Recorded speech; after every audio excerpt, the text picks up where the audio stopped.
Hola, hola, soy Jessie y esto es Leerme, donde cada palabra respira. Bienvenidos, hoy vamos a dar continuación a la lectura del libro del autor y escritor estadounidense Joe Dispenza, Deja de ser tú. Bienvenidos, gracias por acompañarme. Los sentimientos memorizados nos obligan a recrear el pasado. Por definición, las emociones son producto de nuestras experiencias del pasado en la vida. Cuando estás experimentando algo, el cerebro recibe una información vital del mundo exterior a través de 5 vías sensoriales: la vista, el olfato, el oído, el sabor y el tacto. Cuando esta información sensorial acumulada llega al cerebro y es procesada, se crean redes neurales con una estructura en particular que refleja el evento del exterior. En cuanto estas células nerviosas se conectan, el cerebro libera unas sustancias químicas. Estas sustancias químicas las denominamos una emoción o un sentimiento. En este libro utilizo las palabras sentimientos y emociones indistintamente porque significan lo mismo. Cuando estas emociones te inundan el cuerpo de sustancias químicas, detectas un cambio en tu estado interior. Estás pensando y sintiendo de distinta manera que momentos antes. Cuando adviertes este cambio en tu estado interior, te fijas en quién o qué lo ha causado del mundo exterior. Cuando te identificas con aquello del mundo exterior que ha causado el cambio interior, esto se denomina recuerdo.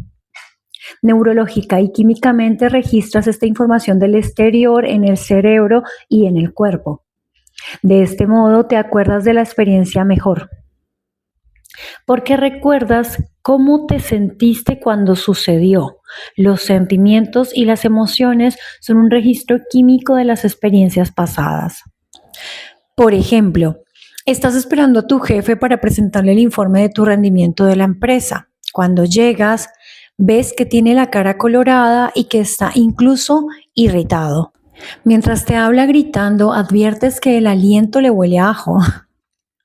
Te acusa de haber cuestionado su autoridad delante de otros empleados y te espeta que no te ascenderá. En este momento te pones nervioso, te tiemblan las rodillas y te sientes mareado. El corazón te martillea en el pecho, te sientes asustado, traicionado y furioso. Todo este cúmulo de información sensorial, todo cuanto estás oliendo, viendo, sintiendo y oyendo, cambia tu estado interior. Asocias esta experiencia exterior con el cambio de cómo te estás sintiendo en tu interior y esto te marca emocionalmente. Al regresar a casa, vuelves a recordar la experiencia. Cada vez que lo haces, te acuerdas de la mirada acusadora e intimidante de tu jefe, de sus gritos, de lo que te dijo e incluso del olor que despedía. Vuelves a sentirte asustado y enojado. Produces la misma química en el cerebro y el cuerpo como si estuvieras aún presentándole el informe. Como tu cuerpo cree estar viviendo la misma experiencia una y otra vez, lo condicionas a vivir en el pasado. Analicemos esta situación un poco más. Considera tu cuerpo como la mente inconsciente o como un sirviente objetivo que sigue las órdenes de tu conciencia. Es tan objetivo que no distingue las emociones provocadas por las experiencias del mundo exterior de las generadas por tus pensamientos en tu mundo interior. Para el cuerpo son lo mismo. ¿Qué ocurre si este ciclo mental y emocional de pensar y sentir de haber sido traicionado sigue dándose durante años? Si sigues aferrándote a esta experiencia con tu jefe o reviviendo esos sentimientos día tras día, le estás enviando continuamente unas señales a tu cuerpo por medio de las sustancias químicas de unos sentimientos que relaciona con el pasado. Como esta continuidad química le hace creer al cuerpo que sigue experimentando el pasado, continúa reviviendo la misma experiencia emocional.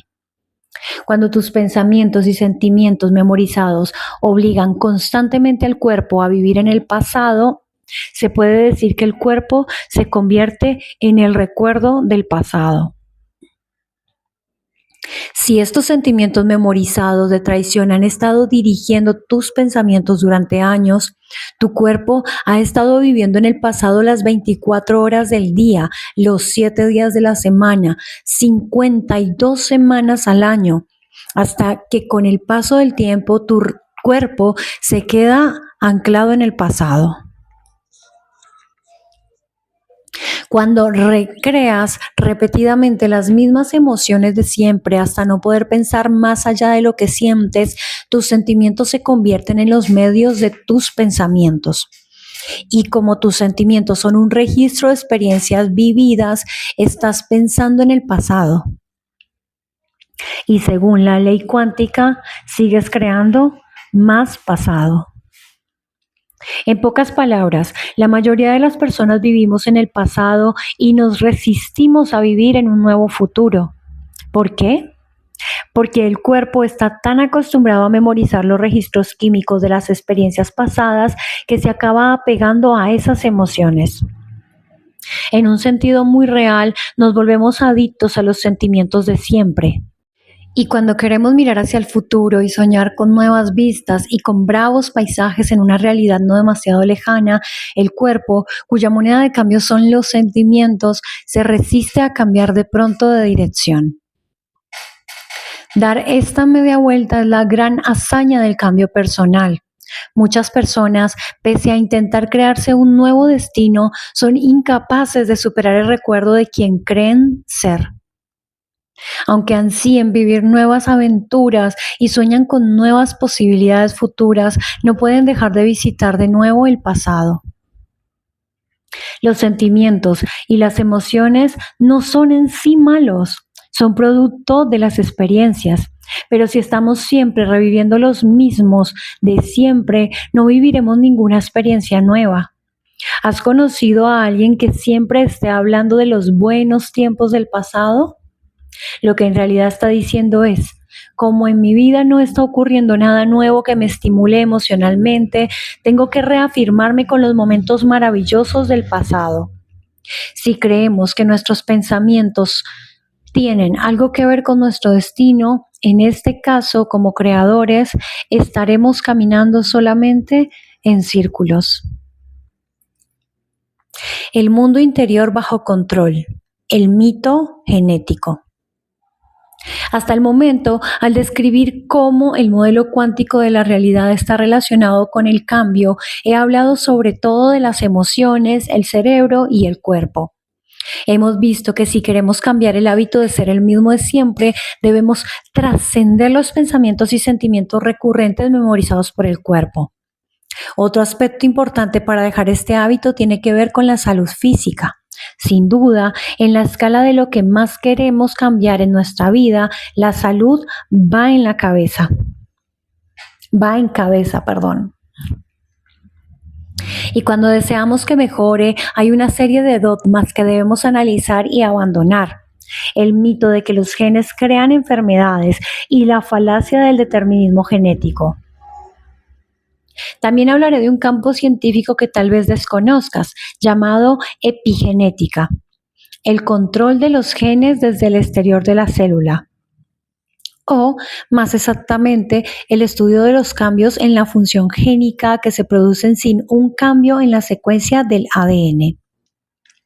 Al igual que podemos crear experiencias nuevas, como hizo mi hija, también podemos controlar nuestro destino genético, una parte muy importante de nuestra vida. Mientras sigues leyendo, verás que conocer algo sobre tus genes y qué es lo que les indica que se expresen o no es esencial para entender por qué debes cambiar en tu interior. La comunidad científica afirmaba que los genes eran los responsables de la mayoría de las enfermedades. Pero hace un par de décadas mencionó de manera informal que estaba en un error y anunció que el entorno al activar o desactivar unos genes en particular es el factor que más enfermedades causa. Ahora sabemos que menos del 5% de las enfermedades actuales proceden de trastornos monogenéticos, como la enfermedad de Tay-Sachs y la corea de Huntington. y que alrededor del 95% de las enfermedades están relacionadas con el estilo de vida, el estrés crónico y factores tóxicos ambientales. Pero los factores del entorno no son más que una parte del problema. ¿Por qué cuando dos personas están expuestas a las mismas condiciones tóxicas ambientales, a veces una enferma o contrae una dolencia y la otra no? ¿Cómo es que alguien con un trastorno de personalidad múltiple muestra una grave alergia a alguna sustancia en una de sus personalidades y en cambio en otra es inmune al mismo antígeno o estímulo? ¿Por qué los médicos y los profesionales de la salud no están constantemente enfermos, aunque la mayoría estén expuestos a diario a agentes patógenos? También existen numerosos estudios que revelan que gemelos idénticos que comparten los mismos genes han tenido experiencias muy distintas en cuanto a su salud y longevidad. Por ejemplo, si ambos compartían el historial familiar de una enfermedad en particular, la enfermedad se manifiesta en un gemelo y no en el otro. Tenían los mismos genes, pero los resultados eran distintos. En todos estos casos, ¿podría la persona que se mantiene sana tener un estado vital interior tan congruente y equilibrado que, aunque su cuerpo esté expuesto a las mismas condiciones peligrosas ambientales que los demás, el mundo exterior no altere su expresión genética y, por lo tanto, no indique a los genes que creen una enfermedad? Es cierto que el mundo exterior influye en nuestro mundo interior. Pero ¿es posible, al cambiar nuestro estado interior, superar los efectos de un entorno estresante o contaminado para que determinados genes no se activen? Tal vez no podamos controlar todas las condiciones del entorno exterior, pero sin duda podemos decidir controlar nuestro entorno interior. Los genes, recuerdos del entorno del pasado.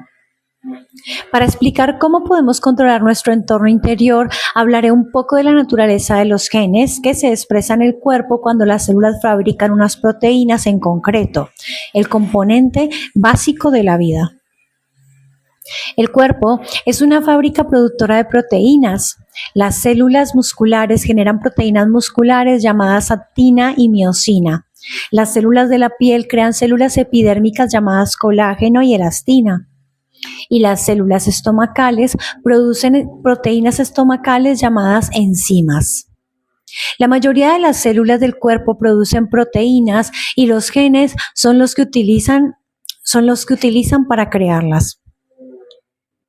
Expresamos unos determinados genes a través de células que producen unas proteínas en particular. La mayor parte de organismos, se adaptan a las condiciones ambientales por medio de cambios genéticos graduales.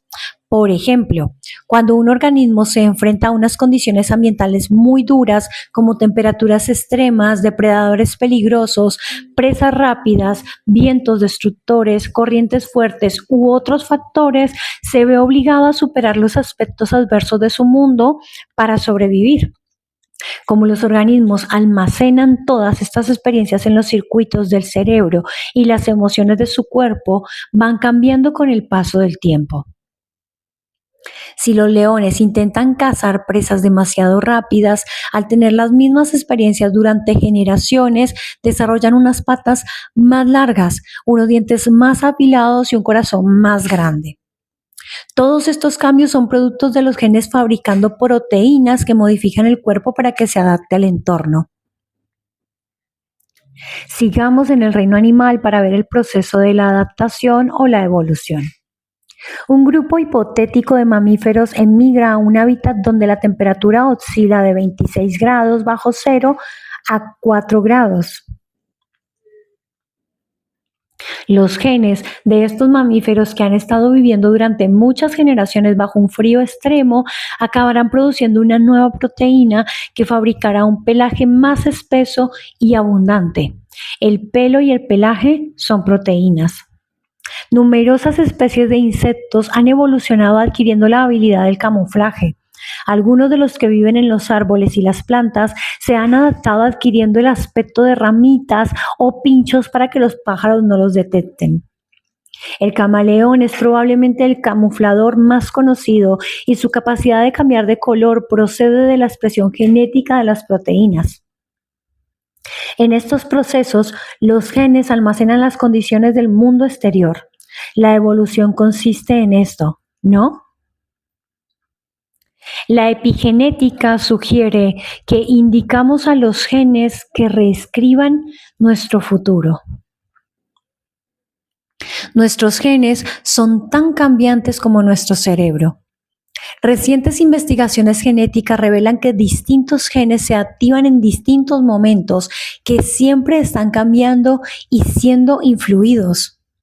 Existen genes dependientes de las experiencias que se activan cuando se da el crecimiento, la curación o el aprendizaje, y genes dependientes de estados conductuales que son influidos durante el estrés, la estimulación emocional o el sueño. Uno de los campos más investigados en la actualidad es la epigenética. Significa literalmente por encima de la genética. El estudio de cómo el entorno controla la actividad genética. La epigenética contradice el modelo genético tradicional que afirmaba que el ADN controla toda la vida y que la expresión genética tiene lugar dentro de una célula.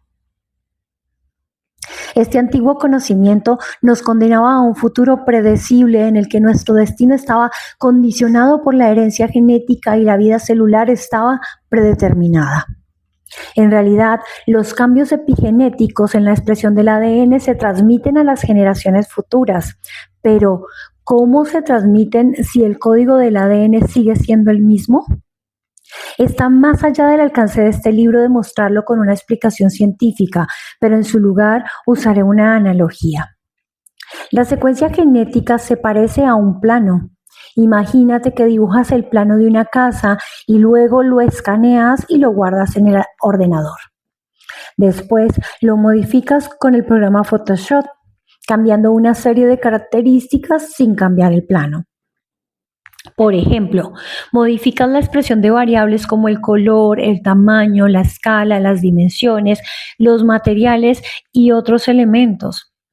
Miles de personas equivalentes a variables ambientales pueden producir distintas imágenes, pero todas ellas son expresiones del mismo plano. La epigenética nos permite pensar en el cambio con más profundidad. El cambio de paradigma epigenético nos da la libertad de activar la actividad genética y cambiar nuestro destino genético.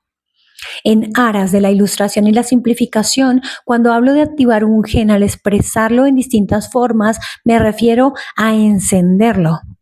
En realidad, los genes no se encienden ni se apagan, se activan por medio de señales químicas y ellos se expresan a sí mismos de determinadas formas creando diversas proteínas. Solo por el mero hecho de cambiar nuestros pensamientos, sentimientos, reacciones emocionales y conductas, eligiendo, por ejemplo, un estilo de vida más sano en cuanto a la nutrición y al nivel de estrés, ya le estamos enviando a las células nuevas señales. Y estas expresan entonces nuevas proteínas sin cambiar el plano genético. Aunque nuestro código del ADN siga siendo el mismo, en cuanto se activa una célula de una nueva forma al disponer de una nueva información, la célula puede crear miles de variaciones del mismo gen. Podemos indicarles a nuestros genes que reescriban nuestro futuro. Perpetuar viejos estados del ser nos aboca a un destino genético poco deseable. Al igual que algunas regiones del cerebro no cambian y otras por el contrario tienen mayor plasticidad, son susceptibles a los cambios por medio del aprendizaje y las experiencias, a los genes les pasa lo mismo. En nuestra genética hay partes que cambian con más facilidad y otras que apenas lo hacen, lo cual significa que cuestan más de activar porque hace más tiempo que existen en nuestra historia genética. Al menos esto es lo que la ciencia afirma en la actualidad. ¿Por qué se activan unos genes en particular y otros no? Si vivimos siempre en el mismo estado tóxico de ira, en el mismo estado melancólico de depresión, en el mismo estado vigilante de ansiedad o en el mismo estado desmoralizador de baja autoestima, estas señales químicas repetitivas de las que he hablado presionan los mismos botones genéticos que acaban activando ciertas enfermedades. Las emociones estresantes, como ya sabes, activan unos genes en concreto, desregularizando las células. Desregularizar se refiere a alterar un mecanismo regulador fisiológico y creando así nuevas enfermedades. Cuando pensamos y sentimos de la misma manera la mayor parte de nuestra vida y memorizamos los estados del ser de siempre, nuestro estado químico interior sigue activando los mismos genes, con lo que continuamos fabricando las mismas proteínas. Pero el cuerpo no puede adaptarse a estas repetidas demandas y empieza a fallar. Si lo hacemos durante 10 años o 20 años, los genes comienzan a desgastarse y fabrican proteínas de mala calidad. ¿Qué significa esto? Piensa en lo que sucede cuando envejecemos.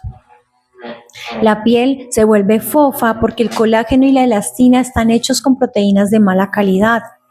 ¿Qué les ocurre a los músculos? Se atrofian. Aunque es lógico que suceda porque la actina y la mioxina también son proteínas. Emplearé una analogía para que lo entiendas mejor. Las partes metálicas de tu coche se fabrican con un matriz o un molde. Cada vez que la matriz o el molde se utilizan, son sometidas a unas fuerzas como el calor y la fricción, que acaban desgastándolos. Como habrás adivinado, las partes de un coche se construyen con tolerancias que dejan muy poco margen, la variación permitida en las dimensiones de una pieza. Con el tiempo, esa matriz o ese molde se desgastan hasta el punto de producir partes que no encajan bien con otras.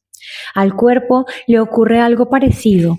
Debido al estrés o al hábito de estar siempre enojados, asustados, tristes o en otro estado emocional, el ADN y los péptidos utilizados para producir proteínas empezarán a funcionar mal. ¿Cuál es el efecto genético de vivir siempre en las mismas condiciones, creando las mismas reacciones emocionales al hacer, pensar y sentir lo mismo de siempre, viendo a las mismas personas y memorizando nuestra vida en un patrón predecible? Estaremos abocados a un destino genético poco deseable. Significa que nos hemos quedado estancados en los mismos patrones que las generaciones precedentes, que afrontaron las mismas situaciones que nosotros u otras parecidas. Y si solo estamos reviviendo los recuerdos emocionales del pasado, nos encaminaremos a un destino previsible. El cuerpo empezará a crear las mismas condiciones genéticas que afrontaron las generaciones anteriores. Mientras sigamos teniendo los mismos pensamientos día tras día, nuestro cuerpo seguirá siendo el mismo. Y si la ciencia nos dice que el entorno es el que activa los genes relacionados con la evolución, ¿qué nos ocurre si nuestro entorno nunca cambia? Y si hemos memorizado las mismas condiciones de nuestro mundo exterior y vivimos pensando, actuando y sintiendo siempre lo mismo, y si todo cuanto hay en nuestra vida sigue como siempre. Acabas de aprender que el entorno exterior les envía químicamente señales a los genes a través de las emociones de una experiencia. Y si las experiencias de tu vida no cambian, las señales químicas que les envías a los genes tampoco lo hacen. Tus células no reciben ninguna información nueva del mundo exterior. El modelo cuántico afirma que emocionalmente podemos enviarle señales al cuerpo y alterar una cadena de acontecimientos genéticos sin necesidad de vivir físicamente la experiencia relacionada con esta emoción. No es necesario ganar una carrera, que nos toque la lotería o que nos asciendan para sentir las emociones producidas por estos acontecimientos. Recuerda que puedes crear una emoción solo con el pensamiento. Puedes sentirte feliz o agradecido hasta tal punto que el cuerpo empieza a creer que está viviendo esa situación en la vida real. Por esta razón, podemos indicar a nuestros genes que fabriquen nuevas proteínas para que nuestro cuerpo cambie antes que la situación deseada se materialice. Qué hermoso esto. ¿Producen los estados mentales elevados una expresión genética más sana? El siguiente ejemplo ilustra cómo podemos enviar señales a nuevos genes de nuevas formas para empezar a sentir emocionalmente un acontecimiento antes de que se manifieste en el futuro. En Japón se realizó un estudio para descubrir el efecto del estado mental sobre las enfermedades. Los participantes fueron divididos en dos grupos de pacientes con diabetes tipo 2. Todos ellos dependían de la insulina. Ten en cuenta que la mayoría de diabéticos se medican con insulina para eliminar el azúcar, la glucosa, del torrente sanguíneo y depositarlo en las células, donde se transforma en energía. Mientras se llevaba a cabo el estudio, los participantes fueron tratados con píldoras o inyecciones de insulina para controlar sus altos niveles de azúcar en la sangre. Les hicieron a todos un análisis en ayuna para establecer los niveles basales del azúcar. Después, los sujetos de un grupo miraron una comedia durante 1 hora, mientras el grupo de control asistió a una tediosa conferencia. Todos los participantes tomaron a continuación una deliciosa comida y luego les volvieron a medir el nivel del azúcar. Hubo una importante diferencia entre los sujetos que gozaron de la comedia televisiva y los que asistieron a la pesada conferencia. A los que asistieron a la conferencia, el nivel de azúcar les subió a 123 miligramos decilitros. Lo bastante como para necesitar tomar insulina a fin de reducir este peligroso nivel. En cambio, al afortunado grupo que había estado riendo 1 hora con la comedia, el nivel de azúcar solo les había subido a la mitad de esa cantidad. Solo lo tenían un poco más alto de lo normal después de comer. Al principio, los investigadores que realizaron el experimento creyeron que a los sujetos que se habían divertido viendo la comedia les había bajado el nivel del azúcar al contraer los músculos abdominales y diafragmáticos con sus risas. Concluyeron que cuando un músculo se contrae usa energía y la energía que circula es glucosa. Pero la investigación llegó aún más lejos. Al examinar la secuencia genética de los sujetos que se habían reído, descubrieron que esos diabéticos habían alterado 23 expresiones genéticas distintas al reírse con la comedia. Por lo visto, su elevado estado mental había hecho que el cerebro enviara nuevas señales a sus células, con lo que se habían producido aquellas variaciones genéticas que permitían a su cuerpo regular de forma natural los genes responsables de procesar el azúcar en la sangre. Este estudio reveló claramente que nuestras emociones pueden activar nuevas secuencias genéticas o unas secuencias genéticas en particular y desactivar otras. Al enviarle señales al cuerpo con una nueva emoción, los sujetos que se rieron alteraron su química interior para cambiar la expresión de sus genes. A veces se da un cambio repentino y espectacular en la expresión genética. ¿Has oído hablar de personas a las que el cabello se les vuelve blanco de la noche a la mañana tras vivir unas condiciones de lo más estresantes? Es un ejemplo de genes actuando. Tuvieron una reacción emocional tan fuerte que la química alterada de su cuerpo activó los genes encargados de la expresión del pelo blanco y desactivó los de la expresión del color normal en cuestión de horas. Enviaron unas señales a nuevos genes de nuevas formas al alterar, primero emocionalmente y luego químicamente, su interior. Como ya he señalado en el último capítulo, cuando has experimentado un acontecimiento numerosas veces, al revivir mentalmente cada aspecto de él, sientes la sensación que te producirá antes de que ocurra. Y a medida que cambian los circuitos de tu cerebro al pensar de una nueva forma, sientes las emociones que te produce la situación antes de que se manifieste físicamente y es posible que tu cuerpo cambie genéticamente. Puedes elegir una posibilidad del campo cuántico. A propósito, ya existen todas las posibilidades en él y sentir emocionalmente una situación futura antes de que se materialice. Puedes hacerlo tantas veces que adiestres emocionalmente a tu cuerpo con una nueva mente, enviando señales a nuevos genes de una nueva forma. Si lo logras, es muy probable que empieces a conformar y moldear tu cerebro y tu cuerpo en una nueva expresión, para que cambien físicamente antes de que la posible realidad deseada se manifieste. Y yo acá quisiera dar un ejemplo. A mí me pasó, yo estoy aprendiendo a tocar violín. Bueno, fue un sueño que tuve siempre desde niña y no se me había dado la oportunidad de niña por, bueno, por ciertas situaciones. Ahora que ya crecí, dije, bueno, ya está, yo soy la adulta responsable, ahora yo me puedo hacer cargo. Y dije, vamos a hacerlo, me compré el violín, busqué las clases, me inscribí en las clases, ingresé y empecé. Estuve 4 meses haciendo las clases, ahora estamos de vacaciones, pero estuve esos 3 meses de clase y recuerdo que mi profesor me dijo que había avanzado muchísimo, que le gustaba mucho el avance que había tenido y me pidió que participara en la presentación que había a fin de año y yo me emocioné muchísimo, dije que sí, pero bueno, obviamente era mi primera presentación después de solo 3 meses de haber empezado a tocar el violín. Era presentarme, tocar 2 canciones delante de gente que yo no conocía. Bueno, era toda una cuestión que moviliza muchas emociones y sentimientos. Y me acuerdo que yo ni siquiera había estado todavía ahí en el momento presente, pero me acuerdo que 1 o 2 días antes yo me empecé a poner muy nerviosa y ansiosa. Y me acuerdo que mi cuerpo se empezó a poner bastante tenso.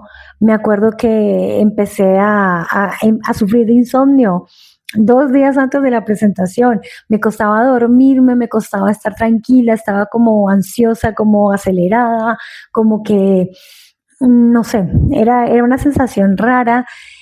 Y me acuerdo que inclusive antes de la presentación me tocó tomarme algunos tecitos relajantes, como con manzanilla, melisa, bueno, cuestiones así medio relajantes. Y de hecho también tuve que tomar magnesio, que el magnesio sirve para relajar. Porque me puse muy nerviosa y cuando ya estaba en el momento, o sea, cuando ya me llamaron, como ya mi cuerpo estaba tenso, estaba nervioso, transpiraba, eh, me acuerdo que en la primera canción me salió todo bien, la segunda canción ya me empecé a poner tan nerviosa que me olvidé, dejé de mirar el pentagrama eh, y mis manos no respondían, mis ojos no respondían a conectarse y no pude seguir, me tocó pedir disculpas, parar y volver a reiniciar. Y me acuerdo que tuve que reiniciar 3 veces. A la tercera vez, recién ahí cuando respiré, me relajé, le dije a mi cuerpo que se acordara que esto era algo que yo quería hacía mucho tiempo, que solamente estábamos tratando de disfrutarlo, que no se estresara. Ahí recién como que me bajé, me relajé y pude hacerlo. Pero eso fue una experiencia como, uy, ¿cómo puede uno adelantarse a veces al futuro? Y yo creo que a todos nos ha pasado en diferentes situaciones, no sé, exámenes, reuniones importantes, algo que vamos a hacer que es muy importante para nosotros o que sabemos que nos puede llegar a marcar de alguna manera la vida, siempre nos pasa esto, que como que nos anticipamos, eso, la anticipación yo creo que sería, nos anticipamos como al evento, como a la circunstancia, como a qué puede llegar a pasar, cómo puedo llegar a sentirme. Y a veces es para eventos muy emocionantes, a veces para eventos catastróficos. Y eso, a veces creo que ni siquiera sería tan necesario hacer esto porque yo creo que, o sea, hay 2 escenarios. O las cosas salen bien o las cosas salen mal, pero siempre hay un 50-50 y podemos empezar a practicar esto de relajarnos, respirar y decir, no, va a salir bien. Yo he estado estudiando, me he estado preparando, eh, sé que si sale o no sale es por mi propio bien y como que empezar a cambiar nuestros pensamientos, nuestras emociones, nuestros sentimientos y en lugar de continuar en ese estrés, en esa situación de presionarnos tanto, más bien relajarnos, calmarnos y saber que eso, que nosotros podemos tener el control de la situación y no dejar que la situación nos controle y que de esa manera también puede salir mucho mejor y puede salir de una manera que quizás nosotros esperábamos y deseábamos. Así que bueno, como para tener en cuenta esa parte.